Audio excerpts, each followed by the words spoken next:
Magandang araw, bayan. Saglit naming puputulin ang inyong pagbabasa ng dyaryo upang ihatid sa inyo ang isang mahalagang balita. Kasalukuyang pinaghahanap ng mga otoridad ng isang grupo ng mga Hapon at Pilipino na involved sa pag-i-smuggle ng mga paltik na baril. Bibigyan daw ng pabuya na 500,000 piso ang sino mang makakapagturo o makakahuli sa nasabing sindikato. Hindi totoo yan. Bola lang yan.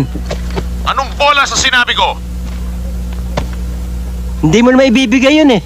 Laki-laki nun. 500,000? Ano ka nasisira, ulo? Eh bakit ba marunong ka pa sa akin? Eh ako ang nagbabalita. Baka suntukin kita dyan eh.